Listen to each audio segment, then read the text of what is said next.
Among those killed, an off-duty NYPD officer who was part of a program that allows companies to hire officers in uniform to provide extra security. That was something we mentioned, was I was in uniform. Well, this is the program. He was in the lobby of that building providing that security yesterday evening when the gunman ambushed him before taking the elevator up. All right, so overnight, a dignified transfer to New York Presbyterian Weill Cornell Medical Center.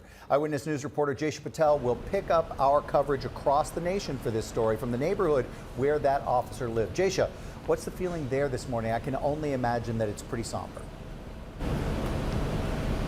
Charlene, Pedro, Sam, that's exactly the word that I would use, somber. We've been talking to neighbors in this neighborhood this morning. Many are just heartbroken, completely shocked to learn the news this morning that one of their neighbors has unfortunately passed away. And actually, one of the people we talked to this morning, he said he's actually a relative of the family. He shared with us that the officer's wife, who is currently pregnant with their third child, she's actually due next month. He said the officer's father actually had a stroke last night when he learned the news that his son was shot and killed.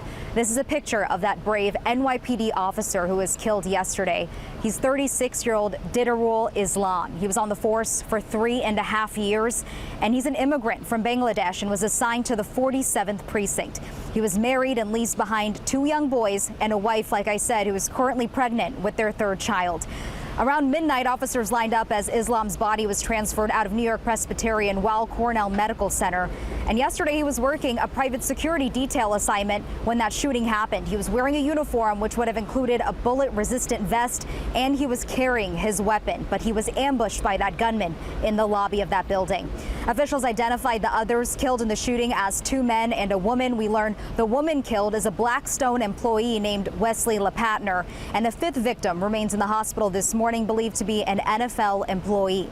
This morning, we spoke to neighbors who say they knew Officer Islam, a family member overcome with emotion about his passing.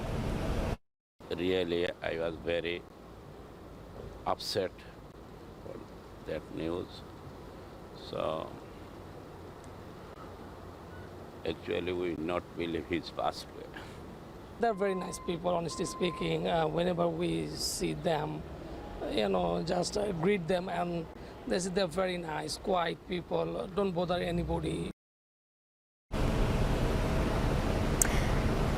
And a statement was released by Blackstone this morning that says in part, "We are heartbroken to share that our colleague Wesley LePatner was among those who lost their lives in the tragic incident at 345 Park Avenue. Words cannot express the devastation we feel.